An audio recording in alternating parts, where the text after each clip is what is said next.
उसको जोड़ते हुए अपने कवि को बुलाना चाहता हूं मैं कि बिंदु प्रभानी देखो सुंदर कविता गाए सुनाई। बिंदु प्रभा ने कितनी सुंदर कविता गाए सुनाई। आप सभी ने झूम झूम कर ताली खूब बजाई। आप सभी ने झूम झूम कर ताली खूब बजाई। आए उपायुक्त मेहमानी की करानी मैया राम। आए उपायुक्त मेहमानी। मैं अपने मेहमान उपायुक्त महोदय का अब सबकी ओर से स्वागत करता हूँ और आमंत्रित करता हूँ जगन्नाथ चक्रवर्ती जी को कि वो आए और अपनी रचनाओं से हम सबको आह्लादित करें, आनंदित करें। श्री जगन्नाथ चक्रवर्ती जी। ये वो कहाँ गया? नदी बहती है, उसका नाम है देवहा। तो नायक है कि कल करे सो आज करे सो। अक्सर मैं गाता रहता हूँ, गुनगुनाता रहता हूँ, तो बच्चे भी मेरे उस लाइन को फॉलो करते हैं, उस संस्कृति को फॉलो करते हैं, उस पर अमल करते हैं। एक बार ऐसा हुआ, मेरे यहाँ एक प्रकाश डकैत हुआ था। देवहा के किनारे किनारे रहता था, एक प्रकाश नाम था उसका। तो प्रकाश के यहाँ से बुलावा आया कि जगन्नाथ चक्रवर्ती आपको मेरे यहाँ काटपाट करना है, डकैत के यहाँ। मैंने कहा भी कि अपनी पत्नी से कि भाई मुझे बुलाया गया है और मैं जा रहा हूँ, अब आप देख लेना, पता नहीं कि क्या हो क्या ना हो। तो उन्होंने कहा ठीक है। अगर मैंने कहा मैं 3-4 दिन तक वापस रहा हूँ तो समझ लेना कि मेरा काम हो गया। अब मैं वहाँ गया भी, वहाँ गया तो मेरी कविता खूब सुनी गई बढ़िया तरीके से और प्रदीप भाई जी की तरह मुझे भी कुछ लिफाफा दिया गया। अब लिफाफा लेके जब मैं वहाँ से चला तो आगे जाके मुझे 2 डंडे मारे और वो लिफाफा छीन लिया। तो मैंने कहा भैया जब तो भाई ये लिफाफा छीनना ही था तो दिया क्यों? बोले वो हमारा फर्ज था, आपको लिफाफा देना और ये हमारा कर्म है, वो हमने आपका डंडे मारकर लिफाफा छीन लिया है। और मैं वहाँ से चला दौड़ता भागता, आदमी तो था नहीं। जब मैं वहाँ से चला तो देवा नदी के पास में आया, वहाँ कौन था उस समय मुझे 4 दिन हो गए थे पूरे। जब वहाँ आके मैंने देखा तो वहाँ एक 10वां संस्कार हो रहा था। मैंने कहा यार पता नहीं इन 4 दिन में क्या क्या गुजरा है। अब मैं और करीब आया तो देखा मेरे 2 बेटे मुंह में कराए बैठे हुए हैं वहाँ पर। मैंने कहा ये क्या है? तो मैं कहा दोस्त में गया, जब मुझे देखा बोले अरे भूत जगन्नाथ का भूत सब लोग भागने लगे, घर की तरफ भागने लगे। मैं पीछे वो आगे घर पहुंचा तो पत्नी भाग गले में पड़ गई मेरे बरमाला। मेरे ससुर जी ने लाठी का निकाला, मेरे बाप ने उसको निकाला, गले में पड़ गई मेरे बरमाला। बहुत करती थी पूजा अर्चन, झटपट बच्चे भी हो एक दर्जन, ये कैसा श्राप हो गया, कल तक घर का था श्राप हो गया। बहुत करती थी पूजा अर्चन, झटपट बच्चे भी हो गए एक दर्जन, ये कैसा श्राप हो गया, कल तक घर का था आज कोई बाप हो गया। ये बम्बई में किसी कथा मैंने तो बम्बई में चले ऐसा पर पार। एक दिन बोली ऐसा पर जाएंगे वहाँ पिकनिक मनाएंगे। एक दिन बोली कि ऐसा पर जाएंगे वहाँ पिकनिक मनाएंगे। मैंने कहा चलो, मैंने कहा चले। मैं नाव वाले के पास गया, वहाँ चुटकी देखी नाव, पत्नी बोली टिकट लेकर आओ। मैं नाव वाले के पास गया, मैंने कहा हम पानी की सैर करेंगे। नाव वाला बोला बेशक सैर करिए आप, लेकिन अपनी माता जी पर बैठेंगे। नाव वाला बोला बेशक सैर करिए आप, लेकिन अपनी माता जी पर बैठाइए हमारी बात। मैंने कहा देखो ये मेरी बात नहीं बीती है, बोला सरकार को सस्ते में बजट कोई ऐसा बोल रहा था, 50 पैसे में आदमी को डोल रहा था, पत्नी को वजन कराए। मैंने कहा सरकार को 50 पैसे लेकर मुझको बोला और बोला 40 किलो के आंख में 12 बच्चों की बात है। 50 पैसे लेकर उनको बोला और बोला 40 किलो के आंख में 12 बच्चों के बाप है। मेरे बाद पत्नी का नंबर आया, वजन करने वाले ने ऐसा चक्कर खाया, गिर गया था, बोला क्षमा करें पहले। मेरे बाद पत्नी का नंबर आया, वजन करने वाले ने ऐसा चक्कर खाया, गिर गया था, बोला क्षमा करें पहले 300 रुपये जमा करें। मैंने कहा मेरे 50 पैसे, पत्नी के 300 रुपये कैसे? बोला इनके वजन से मेरी दुनिया लुट जाएगी। बोला इनके वजन से मेरी दुनिया लुट जाएगी, इनके वजन से मेरी दुनिया लुट जाएगी, वजन करूंगा तो मशीन टूट जाएगी। मैं भी हिंदुस्तानी आदमी वजन उससे आ गया। मैंने कहा वजन करो जुर्माना भरूंगा, पैसे नहीं होंगे तो उसको भी जमा करूंगा, पैसे वाह। आनंद मनाए मिलकर हम आज इमाम हिंद भवन में आए हैं। कुछ लोगों ने कहा कि इमाम हिंद क्यों प्रयोग किया? सच बात है, मैं कुछ भी लिख सकता था, रामचंद्र जी राजभवन में, कुछ भी लिख सकता था, लेकिन जानबूझ कर इमाम हिंद शब्द का प्रयोग किया। अटल जी ने एक बार बताया था कि इंडोनेशिया में रामलीला होती थी। जब वहां के विदेश मंत्री के सामने आश्चर्य प्रकट किया अटल जी ने कि मुस्लिम बहुल देश में रामलीला, तो वहां के विदेश मंत्री ने जवाब दिया था कि हमने अपने धर्म बदले, पंथ बदला, मजहब बदला, लेकिन हमने अपने पूर्वज नहीं बदले हैं। तो चाहे हिंदू हो, चाहे किसी और धर्म के लोग हों, इसी संदर्भ में समझना चाहिए राम भगवान को कि मुहूर्त झोंके आज पवन के आए हैं, खुशियों की सौगात चमन में लाए हैं, झिझक छोड़ आनंद मनाए मिलकर हम आज इमाम हिंद भवन में आए हैं।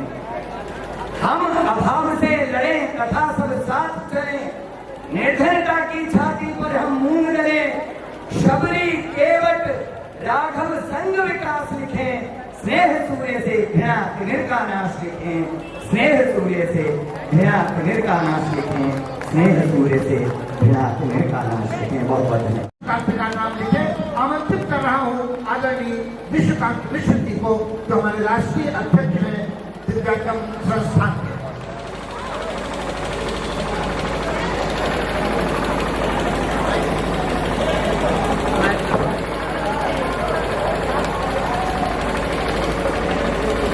मैं प्रदीप गंगोहा जी का बहुत बहुत आभार व्यक्त करता हूँ। और उनको इन लिफाफों में चिंता नहीं होती। बहुत अच्छा उन्होंने कभी यहाँ पे उनके सौजन्य से, उनकी तरफ से अगर लिफाफा दिया गया है तो मैं उनको आशीर्वाद देता हूँ। लेकिन जो हमारे कवि ने कहा था, जिस पर उन्होंने प्रतिक्रिया दी थी, उस कवि का मैं नाम नहीं लेता हूँ, उसने बहुत अच्छी बात कही। और जब कवि कहेगा, वो कवि जो कुछ देखता है, हमारे कमलेश्वर को जो कुछ कहते हैं, बड़ी बड़ी सभाओं में ऐसा कुछ कह देते हैं जहाँ पे बड़े घनघोर विरोध होता है, लेकिन वो कभी रुकते नहीं। अभी वो कुछ सुनेंगे। बहरहाल मैं अब ज्यादा कुछ नहीं कहकर 5 मिनट की बाउंड्री है, और 5 मिनट में मैं अपने मोबाइल से मुझे याद कविताएं नहीं रहती। प्रदीप जी, मैं एक राम जी के ऊपर कविता सुनाना चाहता हूँ, और अगर उसमें राम जी की कविता सुनाने पे किसी आप आचार संहिता से आपकी वो उल्लंघन हो रहा है तो मैं समझ चाहूँगा। आचार संहिताओं का उल्लंघन करने के लिए ही कभी जाने जाते हैं, और आचार संहिताएं हमेशा उनको कभी प्रतिबंधित नहीं कर सकते। चाहे वो तुलसीदास जी को जब अकबर ने बुलाया था, तो अकबर के सामने तुलसीदास जी ने कह दिया था कि मैं नहीं जाऊँगा। उसको पकड़ के लाया गया, और तुलसीदास जी ने कहा कि ठीक है, आप जो कुछ करना चाहते हैं हमें बंद करवा दीजिए, सब कुछ करवा दीजिए। और फिर इतने बंदर आ गए थे, इतना सब कुछ हुआ था। और ये प्रतीक है कि कवि को कभी कोई रोक नहीं सकता, कवि को कोई कभी प्रतिबंधित नहीं कर सकता। तो मैं इस विषय पे जो उन्होंने किया, जो उन्होंने कहा, और जो उन्होंने बीच पे आकर के कविता को टोका, उस पर मैं अपना बड़ा आक्रोश व्यक्त करता हूँ। इस कवि मंच के ऊपर जब ये जो भी किया गया है वो अच्छा किया गया, मैं साधुवाद देता हूँ गंगवा जी को, और गंगवा जी को मैं बड़ी तारीफ करता हूँ, बहुत आशीर्वाद देता हूँ। लेकिन चाहे जो भी आयोजक हो, न तो मैं भाजपा का व्यक्ति हूँ, न कांग्रेस का, न सपा, न बसपा का। मैं इस भारत का व्यक्ति हूँ, राष्ट्र का व्यक्ति हूँ। राष्ट्रवाद को मैं गाता हूँ, राष्ट्रवाद को जीता हूँ, राष्ट्रवाद को सोता हूँ, राष्ट्रवाद को जागता हूँ। तो इसी पे मैं एक कविता सुना रहा हूँ, और मैं बहुत कविताएं हैं, लेकिन वो कविताएं सुना करके मैं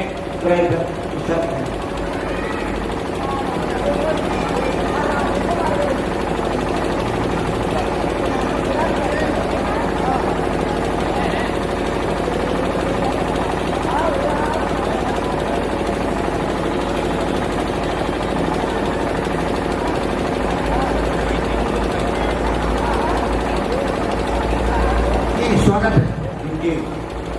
एक बार जरा तालियां बजाइए, थोड़ा सन्नाटा भंग हो। जरा भाई, जितने लोग हैं, कम से कम लोग हैं, यही उनको लगता है कि सत्य कवि है। जो कमलेश की कविता सुनिए, हम लोग तो बहुत अच्छे कविता लिखते हैं, लेकिन कविता अगर सचमुच से सुनना है तो कमलेश जी, हमारा अपने ये छोटा भाई शिवशंकर बैठा है। शिवशंकर उपाध्याय बिहार से आए हैं, बहुत हमारे मेरे प्रिय कवि हैं। शिवशंकर जी अभी कविताएं सुनाएंगे, और कमलेश को तो शाम है, लेकिन जब तक आप इतनी मेहनत किया है और जब तक इतनी कविताएं आप सुनेंगे नहीं तो आपका जीवन, आपका आज का ये आना सफल नहीं होगा। बहरहाल मैं राम जी के चरणों में एक कविता सुनाता हूँ।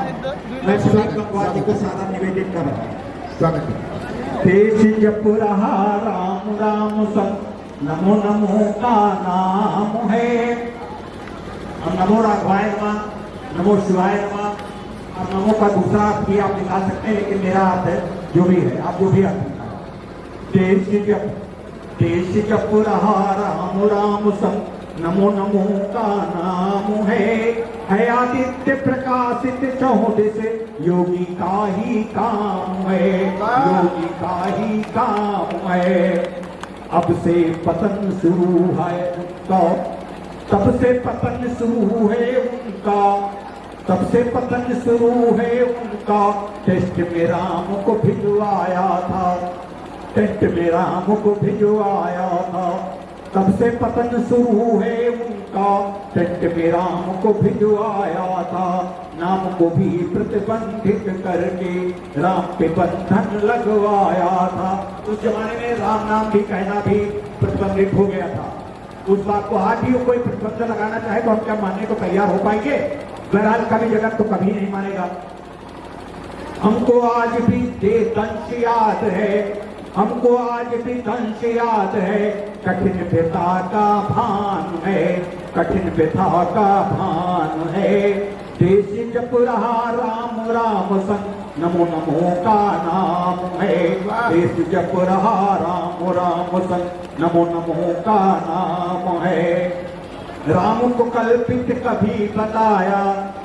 एक बार ऐसा था कि जब हमारी माननीय सोनिया गांधी जी ने कहा था कि राम नाम तो कल्पित नाम है, उनके चाटुकारों ने भी उसी पे हस्ताक्षर किए थे। मैं अगर हमारे नकुल जी के फॉलोअर तो बैठे हो तो बता देना। राम को कल्पित कभी बताया, राम सेतु को भी तुड़वाया। तुष्टीकरण के ठेला खातिर केसरिया झंडा फड़वाया, केसरिया झंडा फड़वाया। सत्य सनातन हिंदू की जो, सत्य सनातन हिंदू की जो केसरिया ही जान है।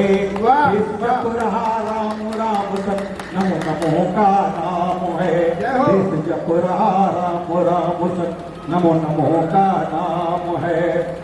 सत्य है, सत्य सनातन हिंदू की जो केसरिया ही जान है। विश्व पटल पर धर्म ध्वजा बस आज सनातन में फहराई। आज ये विश्व पटल पर पूरा विश्व जान रहा है हमको।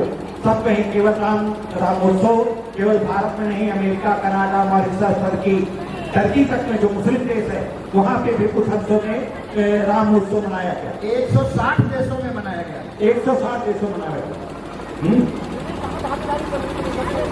विश्व पटल पर धर्म ध्वजा बस आज सनातन है फहराती।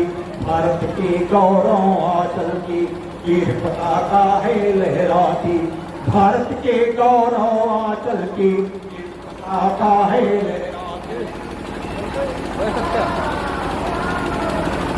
दुनिया भर के दादाओं का मिलता हमें सलाम है।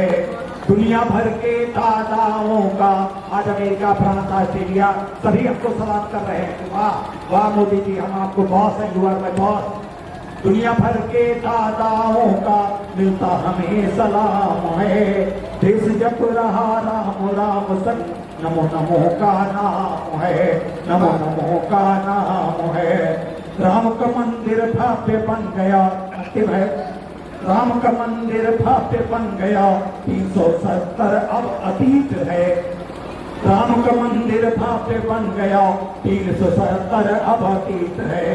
पक्षपात का नाम नहीं है, भ्रष्टाचार भी अब व्यतीत है। भ्रष्टाचार भी अब व्यतीत है। पांचवी बनी है अर्थव्यवस्था, हम अर्थव्यवस्था में 5वें रख करते हैं। पांचवी बनी है अर्थव्यवस्था, तीसरे का प्रस्थान है। देश जप रहा राम राम संग, नमो नमो का नाम है, नमो नमो का नाम है। अंतिम है। यूसीसी भी आएगा, यूसीसी भी आएगा, नागरिक समान सब होंगे, कोई अल्प न ज्यादा संख्यक जैसे कल्पित नाम न होंगे। भारत एक ही सूत्र बनेगा, विश्व का ये पैगाम है, देश जब रहा राम राम सब नमो नमो का नाम है, देश जब रहा राम राम सब नमो नमो का नाम है। जय हिंद। बोलो श्री रामचंद्र की। पटना के हैं रहने वाले, अब दिल्ली में रहते हैं। पटना के हैं रहने वाले, अब दिल्ली में रहते हैं। अब उनको हम बुला रहे, शैलेंद्र शैल जिन्हें कहते हैं। आमंत्रित कर रहा हूँ शैलेंद्र शैल जी को, जोरदार तालियां शैलेंद्र शैल जी। जो है उन्हें बढ़ा करके और मोमेंटो दे करके सिंह साहब का सम्मान करने का कष्ट करेंगे।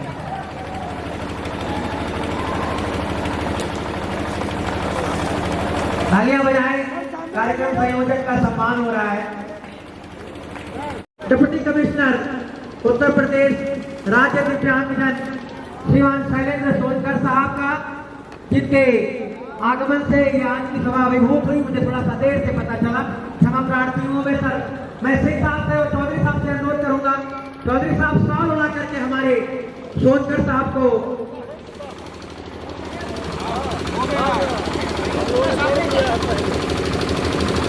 मैं प्रसन्नता बस ये एहसास था कि सर का स्वागत सम्मान शायद नहीं हो पाया है क्या, पर लवलेश ने और सिंह साहब ने किया था चौधरी साहब के साथ। तो मैं एक मोमेंट और है हमारे पास के पास ले जाएं। मैं चौधरी साहब से अनुरोध करूंगा कि शिवशंकर उपाध्याय जी के साथ हमारे साथी टुन्ना शाह जी पूर्वांचल की धरती से आए हैं और ये बहुत सम्मान करते हैं, दिव्यांगजनों का बड़ा सहयोग करते हैं, तो उन्हें एक मोमेंटो और माला पहना करके उनका सम्मान करते हैं।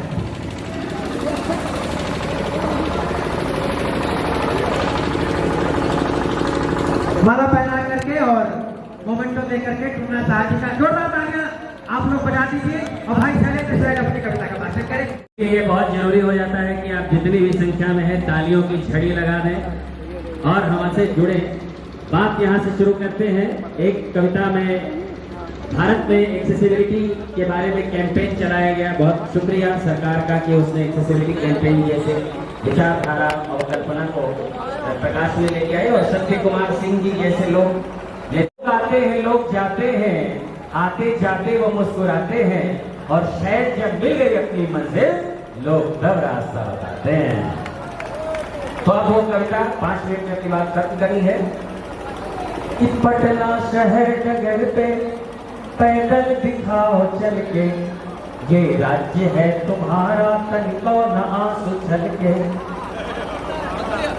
क्या सड़कों के हालात है, क्या लोगों के हालात है, कमोबेश यूपी बिहार एक ही जैसा है, लेकिन मैंने भोगा पटना में है इसलिए पटना की बात कर रहा हूँ। आपने भी अगर अपनी पीड़ा भोगी हो तो कविता के स्वर में स्वर मिला के हमें बताइएगा जहां जहां आपको कविता छुए। कि पटना शहर नगर पे पैदल दिखाओ चल के, ये राज्य है तुम्हारा तनिको न आंसू छल के। कि नाले खुले हुए हैं, फुटपाथ टूटे फूटे,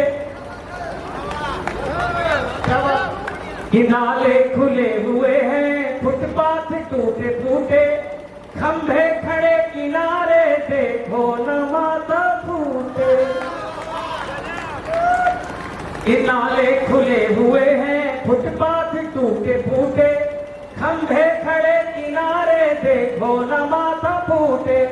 तुम गिर गए गटर में रह जाओ हाथ मल के, पटना शहर नगर पे पैदल दिखाओ चल के, ये राज्य है तुम्हारा तनिको न आंसू छल के। और क्या कि पार्किंग कहीं समझ लो सब रोड है तुम्हारा, पार्किंग कहीं समझ लो सब रोड है तुम्हारा। गरिया और राज्य को फिर सिस्टम नहीं सुधारा, पार्किंग कहीं समझ लो सब रोड है तुम्हारा। गरिया और राज्य को फिर सिस्टम नहीं सुधारा। बोले कोई तो कह दो निकल के, पटना शहर डगर पे पैदल दिखाओ चल के, ये राज्य है तुम्हारा, नेता तुम ही हो कल के। और क्या मानसिकता रहती है साथ देखें कि घर से निकाल कचरा सड़कों पे फेंका जाए, घर से निकाल कचरा सड़कों पे फेंका जाए, और ख्वाब ये कि पटना स्मार्ट सिटी कहाए। घर से निकाल कचरा सड़कों पे फेंका जाए, और ख्वाब ये कि पटना स्मार्ट सिटी कहाए। इस भोलेपन पे मेरी भी भीग गई पलकें, पटना शहर नगर पे पैदल दिखाओ चल के, ये राज्य है तुम्हारा, नेता तुम ही हो कल के, ये राज्य है तुम्हारा, आंसू कहीं न छल के। और आखिरी बंद कहा कि हो दाएं या हो बाएं, ट्रैफिक कहीं से आए। यूपी बिहार के शहरों में कहीं से भी साइकिल रिक्शे का सामना करना पड़ सकता है कि हो दाएं या हो बाएं, ट्रैफिक कहीं से आए। देखो कदम तुम्हारा हरगिज न डगमगाए, हो दाएं या हो बाएं, ट्रैफिक कहीं से आए। देखो कदम तुम्हारा हरगिज न डगमगाए, वरना जीवन नया मिलेगा ये अंतिम चिता में जल के। पटना शहर डगर पे पैदल दिखाओ चल के, राज्य है तुम्हारा, तनिको न आंसू छल के, ये राज्य है तुम्हारा, तनिको न आंसू छल के, ये राज्य है तुम्हारा, तनिको न आंसू छल के। बहुत बहुत धन्यवाद और शुक्रिया। काट लो जुबान फिर भी लौट बोलता हूँ, काट लो जुबान फिर भी लौट बोलता हूँ, मैं बड़ा बेअदब हूँ कि सच बोलता हूँ। आधा हिंदी आधा भोजपुरी बोलता हूँ, मैं बड़ा बेअदब हूँ कि सच बोलता हूँ। ये बेदर्द जमाना क्या जाने की दर्द क्या होता है, ये बेदर्द जमाना क्या जाने की दर्द क्या होता है। कोई गिरा है जिंदगी में तो फर्ज क्या होता है। लायक होके क्या करवा, नालायक होके क्या करवा, लायक होके क्या करवा, नालायक होके क्या करवा। जब झूठ बोलाई न आई तो मंत्री विधायक होके क्या करो। कहीं द्वापर कहता सतयुग लेखा चमत्कार ना होई, कहीं द्वापर कहता सतयुग लेखा चमत्कार ना होई, ये आदमी बदल होई तो कुकुर लेखा वफादार ना हो। करना है रिक्वेस्ट आपसे मेरी आवाज उठा दो, करना है रिक्वेस्ट आपसे मेरी आवाज उठा दो। अजय रणजी का अभी के नाम को एक और एक बना दो। मेरी अंतिम इच्छा, मेरे मर जाने के बाद कुछ घंटे के अंदर मेरी आंखें निकाले जाता कि काम आ जाए। मेरे मर जाने के बाद कुछ घंटे के अंदर मेरी आंखें निकाले जाता कि काम आ जाए। इसे उस व्यक्ति में लगा देना जिसमें लग जाए तो मेरे जिंदगी का इनाम है। बहुत अच्छा। क्योंकि वह व्यक्ति हंसेगा तो मेरी आंखों से हंसेगा, रोएगा तो मेरी आंखों से रोएगा। जब तक जिएगा वह व्यक्ति मेरा नाम लेगा, पूर्ण होगा तो मेरा ही भूलेगा। क्योंकि अब मिट्टी का है शरीर कहीं आग में जब तक बेकाम न आ जाए, मेरे मर जाने के बाद कुछ घंटा के अंदर मेरी आंखें निकाल लेना ताकि काम आ जाए। जय हिंद जय भारत। बहुत अच्छा। हम सूचन का अनुवाद है अंतरंग निधि को, लेकिन समय उतना ही है।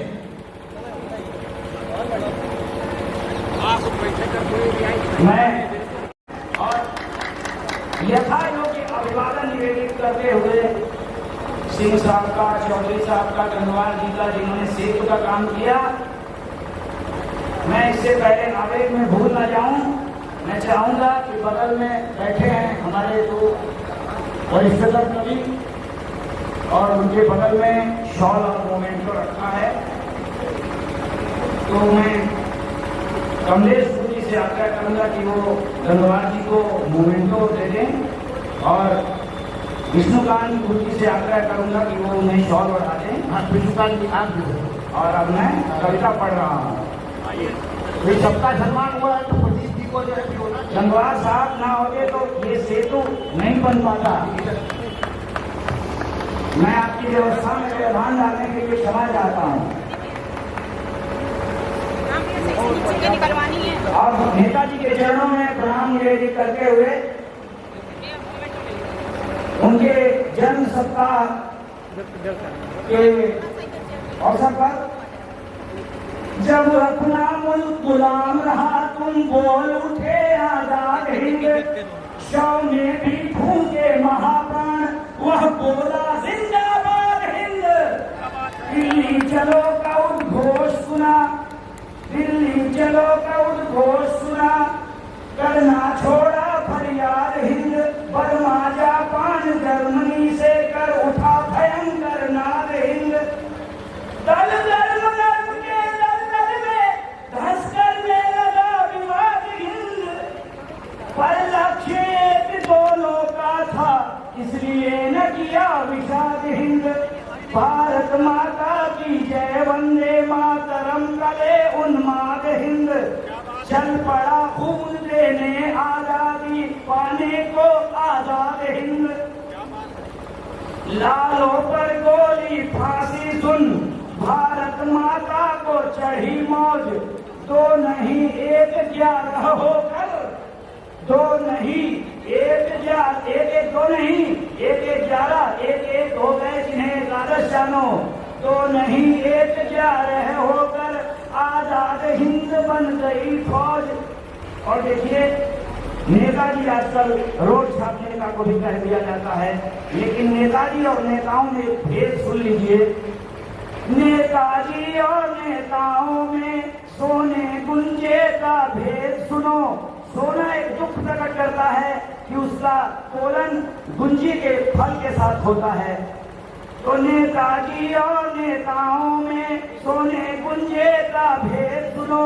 आजाद हिंद के संविधान करें और हमको काव्य पाठ के लिए आमंत्रित करें।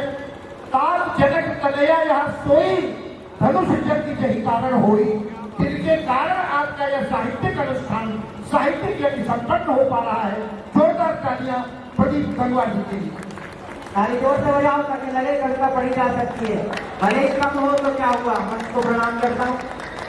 आज के संचालक महोदय प्रदू कमलेश सर को प्रणाम करता हूँ। इतना सुंदर संचालन आपके माध्यम से संपन्न हुआ। ये बड़ा कठिन काम था और मेरे साथी कह रहे थे कि तुम करो या आप करो, मैंने कहा मेरे से बहुत आर्य श्रेष्ठ यहाँ पर हैं और उनमें से एक को चयन करके मैंने अपने साहस के साथ यहाँ पर प्रस्तुत किया। जोरदार तालियां हमारे संचालक महोदय के लिए आप लोग बजाइए। तो आइए मैं धीरे से पढ़ूंगा, आप सरकार और उसकी सब बातें हो गई हैं और समापन उसी से हो जिसके लिए काव्य संस्कृति सम्मेलन रखा गया है। धरा को जो करे धारण उसे हमसे कहते। तालियां उठाओ। धरा को जो करे धारण उसे हमसे कहते हैं। करे नेतृत्व देवों का उसे देवेश कहते हैं। जहाँ की रीत निर्मल प्रीत, यहाँ साक्षात राम अवतार योगेश्वर की लीला से हुई है धन्य जो धरती उसे भारत देश कहते हैं। हुई है धन्य जो धरती उसे भारत देश कहते हैं। और हिमालय अंक में शोभित जो गुलशन का नजारा है। दिशा दक्षिण में लहराते समंदर का किनारा है। जहाँ की रीत निर्मल प्रीत सुषमा सौम्य संस्कृति का बना पावन मधुर संगम वो हिंदुस्तान हमारा है। बना पावन दयावरा मधुर संगम वो हिंदुस्तान हमारा है। इसलिए मन की संकल्पना की पूरी हुई भावना तो खंड खंड देश को अखंड कर देंगे हम। मन की संकल्पना की पूरी हुई भावना तो खंड खंड देश को अखंड कर देंगे हम। हाथ में कटार लेके जो हमें डरा रहे दूर दूर उनके घमंड कर देंगे हम। हाथ में कटार लेके जो हमें डरा रहे हैं दूर दूर उनके घमंड कर देंगे हम। धर्म संप्रदाय जातिवाद को मिटाने वाली, धर्म संप्रदाय जातिवाद को मिटाने वाली एकता की ज्वालाएं प्रचंड कर देंगे हम। अंधकार विश्व का करेंगे पल में प्रदीप रोशन अनंत ब्रह्मांड कर देंगे। हम अंधकार विश्व का करेंगे पल में प्रदीप रोशन अनंत ब्रह्मांड कर देंगे हम। और अंतिम पंक्तियां में कविता का 3 मंत्र की एक कविता है, उसे पढ़ता हूँ। वीर रस ओतप्रोत है बिना किसी भूमिका के। कि मन करता है भारत माँ की गौरव गाथा गाने को, 1 2 3 ताली। मन करता है भारत माँ की गौरव गाथा गाने को, उसकी पूजा की गाती फूलों का ताज सजाने को। जन्म दिया इस धरती ने उन मातृभूमि दीवानों को, जला दिया जिसने प्रताप से इस दुश्मन शैतानों को, जला दिया जिसने प्रताप से इस दुश्मन शैतानों को। इसी तरह परनाम ने सागर में पत्थर फैलाए थे, गोवर्धन को उठा कृष्ण ने इंद्र के मान घटाए थे, गोवर्धन को उठा कृष्ण ने इंद्र के मान घटाए थे। ऐसा नमन मेरा उन वीरों को, जिसने काटा रूढ़ी की जंजीरों को, जिसने काटा रूढ़ी की जंजीरों को। राजपुतानों की सबकी शमशीर यहाँ, राजपुतानों की सबकी शमशीर यहाँ। घोड़ा बादल बन गया और घोड़ा बादल बंदा बिरल फकीर यहाँ, घोड़ा बादल बंदा बिरल फकीर यहाँ। उनके चरणों में श्रद्धा से मैं शीश झुकाता हूँ, और मातृ भारती के चरणों में नतमस्तक हो जाता हूँ, मातृ भारती के चरणों में नतमस्तक हो जाता हूँ, मातृ भारती के चरणों में नतमस्तक हो जाता हूँ। दूसरा बोल देता हूँ। चंद्रगुप्त के शौर्य के आगे विश्व विजेता डोल गया, चंद्रगुप्त के शौर्य के आगे विश्व विजेता डोल गया। भारत वीरों की शक्ति को इस अंतर में तोल गया, इसीलिए वह हमको गोली देकर चला गया, और सैल्यूकस भी इस पुत्री की गोली देकर चला गया, सैल्यूकस भी इस पुत्री की गोली देकर चला गया, सैल्यूकस भी इस पुत्री की गोली देकर चला गया। हमने बत्ती तलवारों से किला सिंह का तोड़ दिया, और खाने कितनी बार पकड़कर गौरी जिंदा छोड़ दिया, खाने कितनी बार पकड़कर गौरी जिंदा छोड़ दिया। वीर हमें संपूर्ण जगत ने माना था, पौरुष के रण कौशल को पहचाना था, इसके आगे शत्रु ध्वजा रुक जाती थी, पलवल सागर की गर्जन रुक जाती थी, पलवल सागर की गर्जन रुक जाती थी।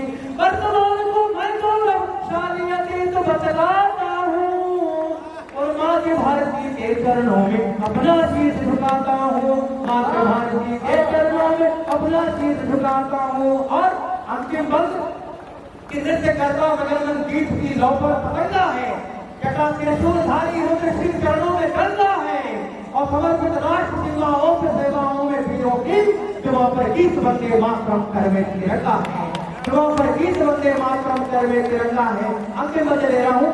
बहुत बहुत आभार। अब मैं आमंत्रित करता हूँ आज के कार्यक्रम के वरण्य और विराट व्यक्तित्व के धनी संचालन का दुर्धर भार अपने कंधों पर उठा रहे पिछले 2-2.5 घंटों से परमादरणीय कमलेश मौर्य बुद्धू साहब को, उनके सम्मान में मैं 4 पंक्तियां भूमिका में देता हूँ कि उनके सम्मान में मैं 4 पंक्तियां दे रहा हूँ। मेरे हिस्से की कुछ तालियां बची हो तो जरा बजा दो, पता तो लगे कि हाँ यहाँ जिंदा लोग बैठे जी।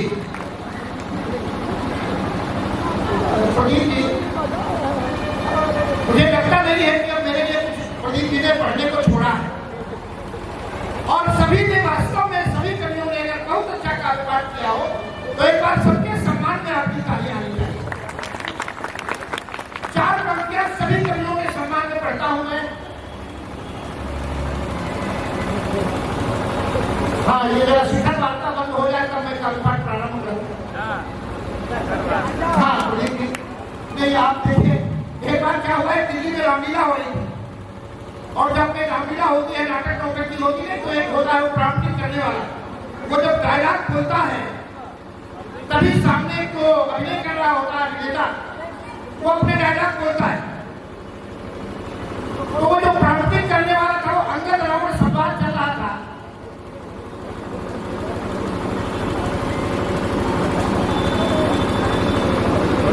अंगद रावण संवाद चल रहा था।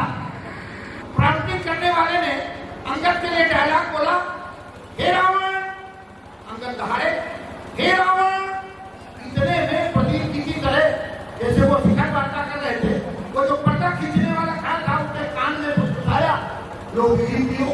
अब अंदर समझे कि हमारे लिए डायलॉग बोला जा रहा है, बोला हे रावण लो बीड़ी पियो।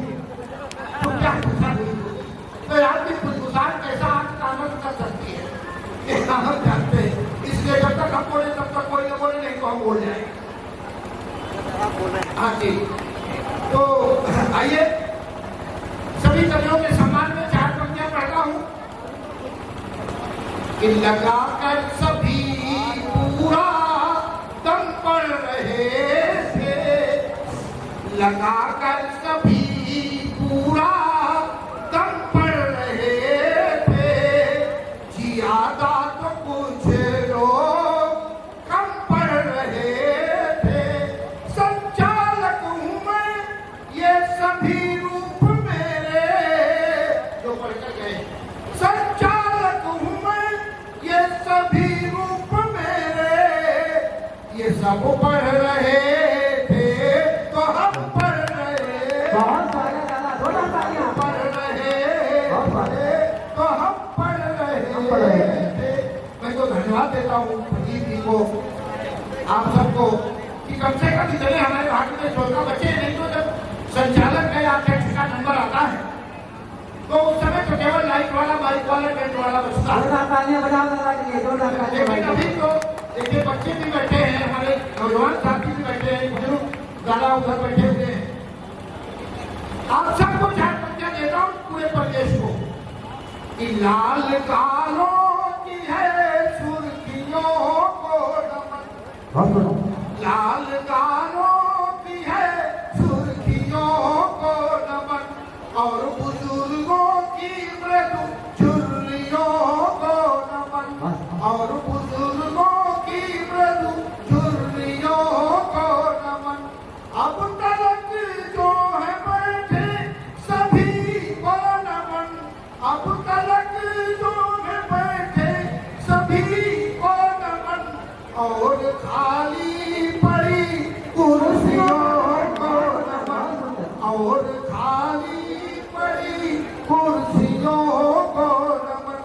हाँ, ये प्रदीप जी ने बताया था जब आपको माला पहनाया जाए तो समझ लो समाप्त करना है। उनका इशारा समझ रहा हूं मैं। आइए 4 पंक्तियां इस मौसम को देता हूं।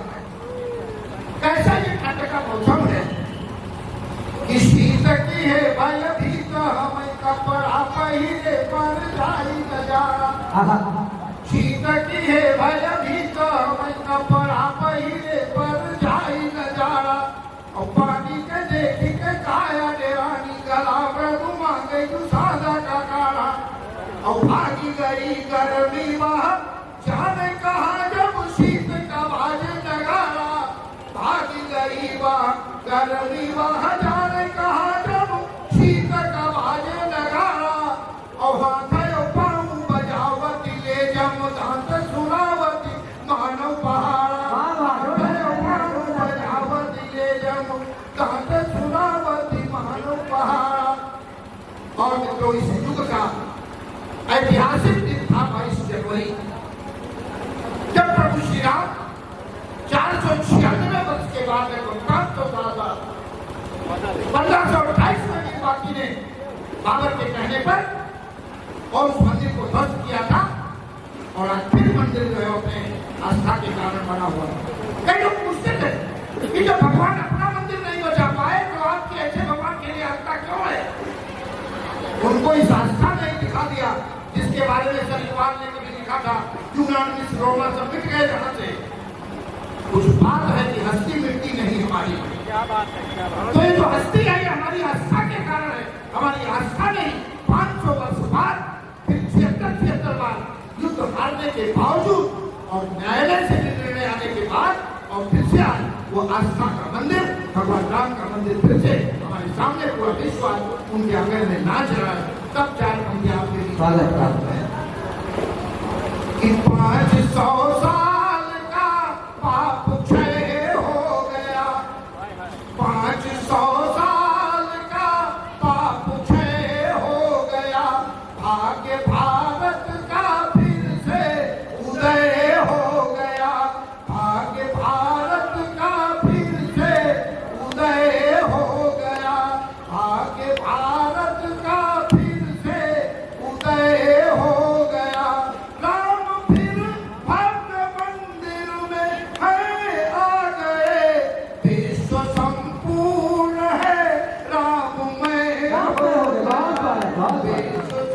पूर्ण है राममय हो गया।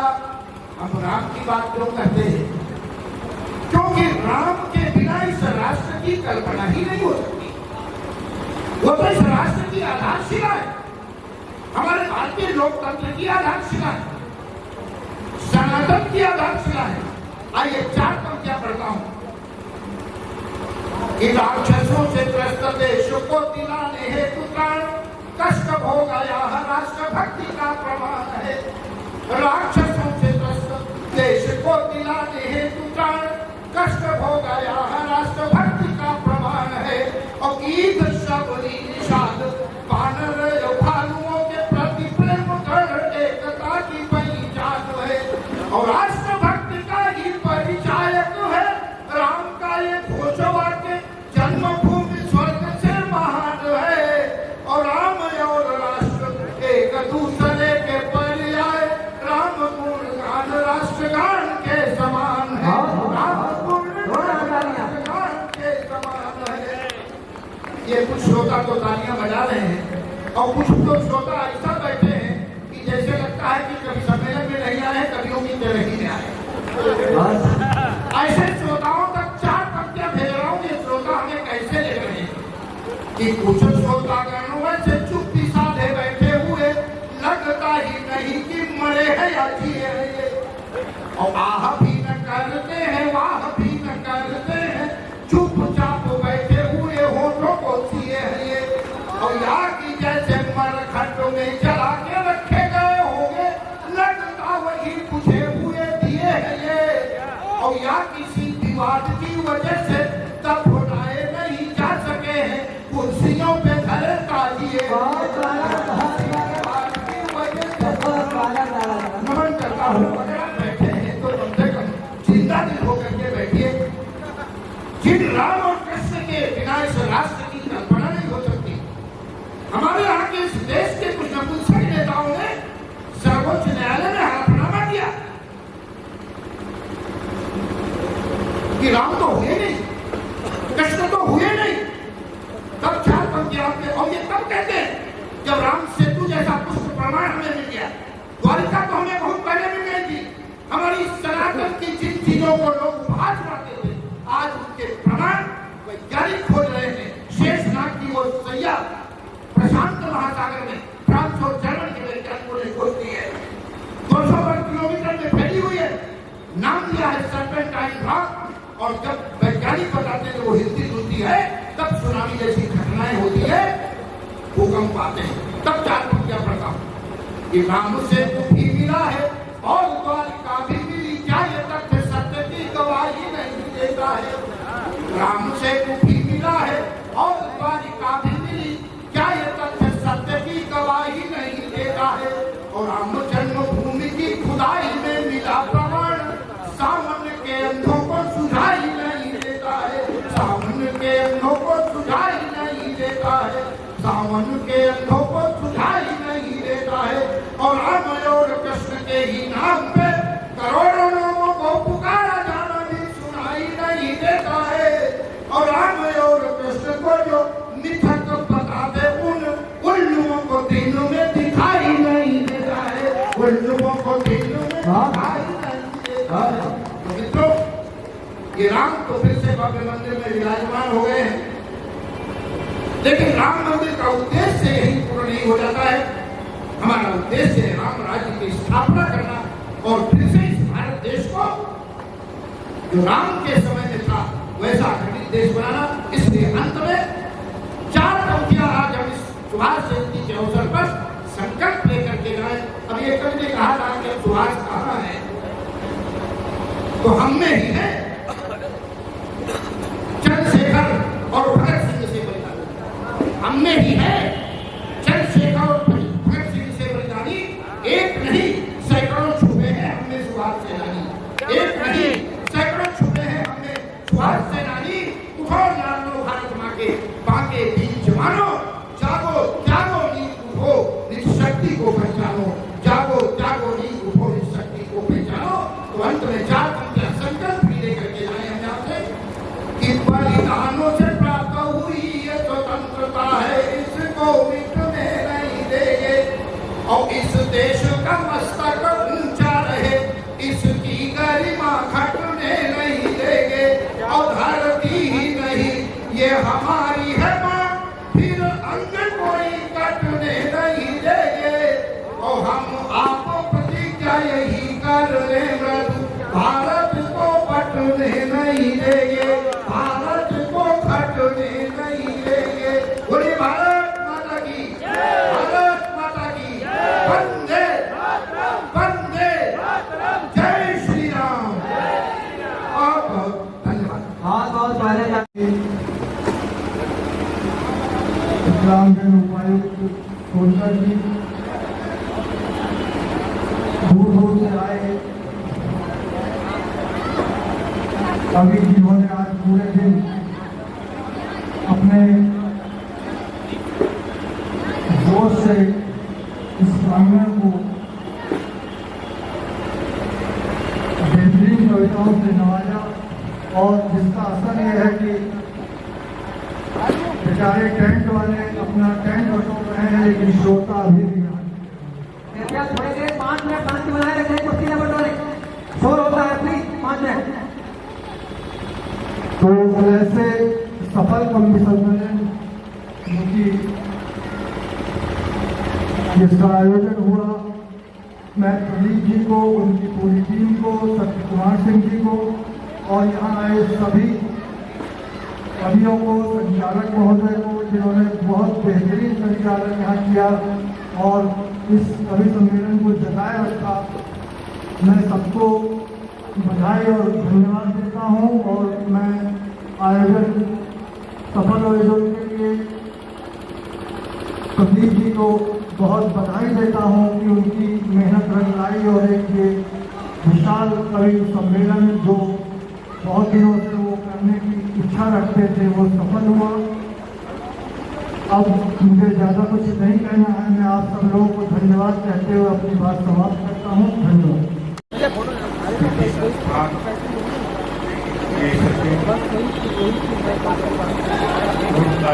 SIC पूरे 14 साल कार्यक्रम के संयोजक श्री SK सिंह साहब, प्रदीप गंगवार जी व समस्त आयोजक मंडल, उपस्थित सभी समाज, आज मुझे इस बात की खुशी है कि आपने एक ऐसे व्यक्तित्व के स्मृति में इस कार्यक्रम का आयोजन किया जिसका आज के समय में, आज के सिनारियों में बहुत आवश्यकता है। मैं आप सबको, उस समस्त संस्था को, आयोजक मंडल को इस कार्यक्रम को आयोजित करने के लिए बहुत बहुत बधाई देता हूँ। और मैं आपसे ये उम्मीद करता हूँ, ऐसा विश्वास है मेरा कि आने वाले समय में आप इस प्रकार के आयोजन करेंगे। ये जो कवि सम्मेलन चला, मुझे आने में कार्यक्रम में सम्मिलित होने में मुझे विलंब हुआ, इसके लिए मैं क्षमा प्रार्थी हूँ। और कुछ ऐसी ट्रेजेडी हो गई थी जिस कारण से मुझे कार्यक्रम में आने में विलंब हुआ, लेकिन जो समय मुझे इस कार्यक्रम का, कवि सम्मेलन का आनंद मिला, तो वास्तव में मुझे कहने में कोई गुरेज नहीं होगा कि ऐसे कार्यक्रमों में सम्मिलित होने का मुझे कभी अवसर मिला। और मुझे आज मालूम हुआ कि हमारे जो दिव्यांग कवि हैं वो औरों से कई गुना बेहतर, मुझे लगता है कई गुना बेहतर है और बहुत अच्छी उनकी परफॉर्मेंस रही है। इसके लिए उन सारे कवियों को हार्दिक शुभकामनाएं देता हूँ, बहुत बहुत बधाई देता हूँ। और मैं आने वाले उत्तर प्रदेश में आयोजित होने वाले पर्पल फेस्ट में मैं आप सबको आमंत्रित करने का पूर्ण प्रयास करूंगा और मैं अभी से आप लोगों को सर आपके समापन से पहले मैं निवेदन करूंगा, आप हमें आश्वासन दें कि उत्तर प्रदेश सरकार के अंतर्गत दिव्यांग संचित निधि भी होती है और वहां से पैसा निकाल करके ऐसी गतिविधियां संपन्न कराई जा सकती है। यदि आपका आशीर्वाद और मार्गदर्शन रहेगा तो इस विकास के लिए ऐसे कार्य संपादित संभव है। निश्चित रूप से आपके इस निवेदन को मैं स्वीकार करता हूं और मैं राज्य निधि तक इस बिंदु को निश्चित रूप से सम्मिलित कराऊंगा। आपकी ओर से जो भी प्रार्थना पत्र आवेदन आएगा उसको मैं स्वीकृत कराने का पूर्ण प्रयास करूंगा और अपनी पूरी रिकमेंडेशन के साथ आने वाले समय में उत्तर प्रदेश सरकार द्वारा राज्य आयुक्त कार्यालय द्वारा पर्पल फेस्ट का आयोजन किए जाने की पूर्ण संभावना है, जिसकी तैयारियां हम लोगों ने शुरू कर दी हैं और ऐसे कार्यक्रम में मैं चाहूंगा कि आप जितने भी कवि यहाँ पर उपस्थित हैं वो और उनके जो भी सर्कल में कवि हैं वो सबको मैं आमंत्रित करना चाहूंगा और आप लोग यदि इस कार्यक्रम में प्रतिभाग करेंगे तो ये हम लोगों के लिए बहुत ही हर्ष का विषय होगा। मैं अधिक समय न लेते हुए अभी मैंने जैसे कि देखा अब कार्यक्रम पूर्ण समापन की ओर है, टेंट वाले भी अपनी कुर्सियां इकट्ठी करने लग गए हैं और मैं आप सबको पुनः अपनी हार्दिक शुभकामनाएं देता हूं और जब भी आप भविष्य में कोई कार्यक्रम करते हैं, मेरी यदि कहीं पे भी आवश्यकता होती किसी भी प्रकार की, मैं आप सबके साथ तन मन धन से सदैव तैयार हूँ, सदैव आपके साथ रहूँगा। पुनः आपको सब बहुत बहुत शुभकामनाएं। धन्यवाद।